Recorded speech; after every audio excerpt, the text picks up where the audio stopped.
Time for a look at IP Source Guard, including a couple of labs that I've never included in a course before. You're really going to enjoy those. But first, we've got to talk a little bit about what IP Source Guard does. And you may look at the name of it and say, well, Chris, as you're always saying, the name is the recipe. You're right, this is going to be a short discussion, but a couple of important points here about IPSG. You're going to configure it on a port that is not trusted by DHCP snooping, but when DHCP snooping is running. Now, IP Source Guard prevents a host on the network from using another host's IP address. It is guarding the source IP address. Now, just like dynamic ARP inspection, IPSG works in tandem with DHCP snooping and uses DHCP snooping's database. So we've got to have DHCP snooping enabled on the switch globally and for any VLANs that we're also using IP Source Guard on. So a lot going on there as far as prerequisites. Now, when IPSG is enabled, the only kind of traffic the connected host can get at first is DHCP related traffic. So we're still looking at that kind of traffic first. But once that host successfully gets its IP address, the switch takes note of that IP address assignment. It says, okay, we're passing on this DHCP message through fast0/2. The IP address being assigned is 172.12.12.1/24. Make a note of it in the multi-layer switch database, and from now on, that's where, of course, the check is going to come in. Because the switch creates a VLAN ACL, we know about those, that will allow traffic to flow into the port only if the previously noted source IP address is present on that incoming traffic. So when traffic comes back in on fast0/2, source IP is 172.12.12.1, everything is beautiful, matches the database, and the packets get forwarded. Now, should that connected host present itself as another host on that subnet, spoofing the other host's IP address, pretending to be someone else, the switch will then drop that incoming traffic by default. We can configure it for other actions, and I'll show you what those are, but by default, the incoming traffic is simply dropped or filtered, however you want to put it.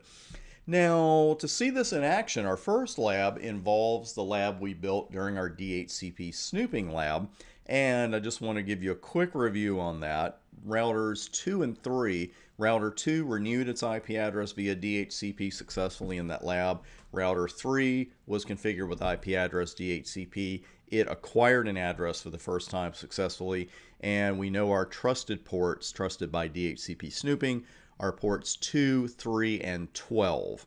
So that's what we have, and that's actually what I have up and running right now.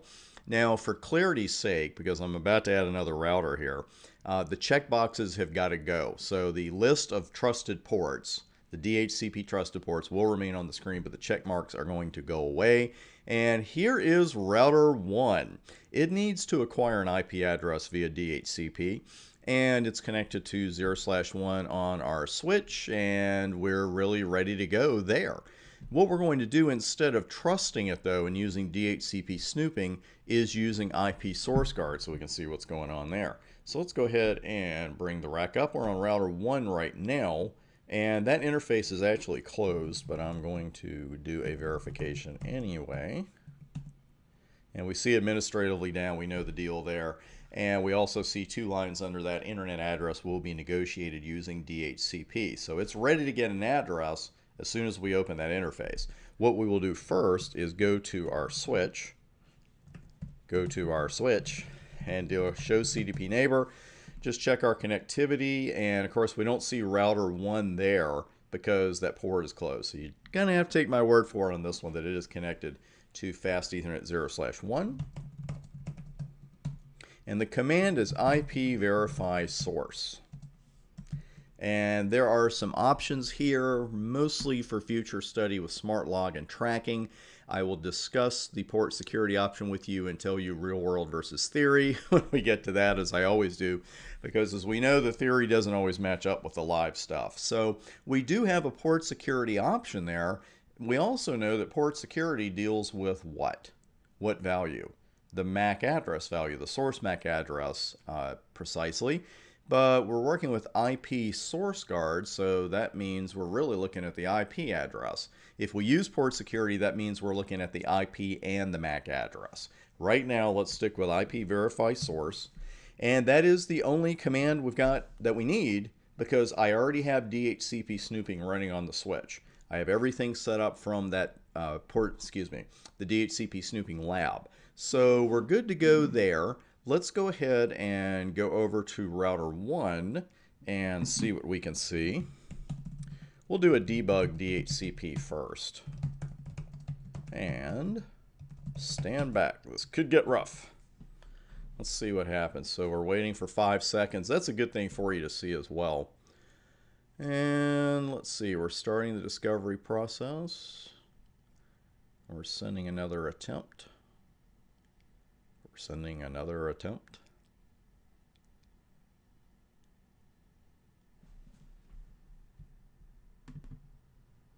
I did pause the video there to save you some scrolling. We did have to wait for a couple of attempts there for everything to go through, but it did in about 30 seconds or so. And you see here at the bottom, DHCP client pooling, it pulled the address 10115, and with 24-bit mask, there's our DHCP console message, so we are good there.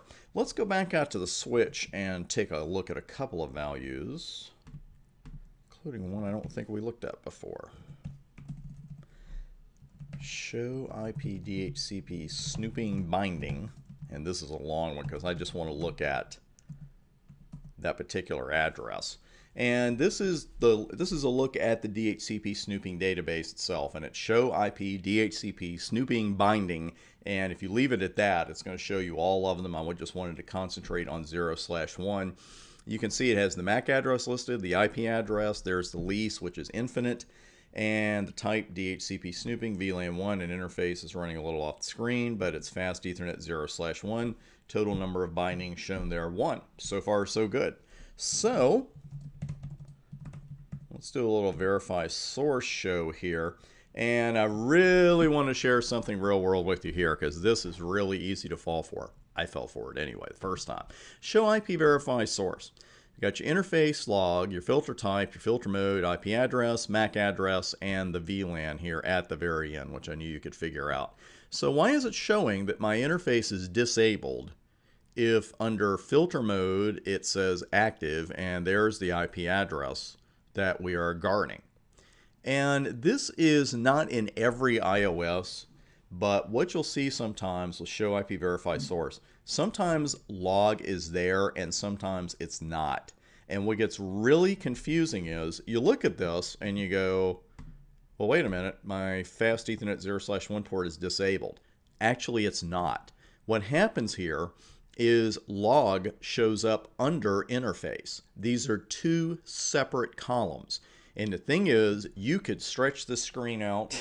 So I've got a pretty big screen here as it is. You could stretch the screen out a mile and log is still going to appear under interface. So if you see this, whether it's in a lab environment or in a production environment, interface is strictly referring to that, the interface itself, and log is disabled.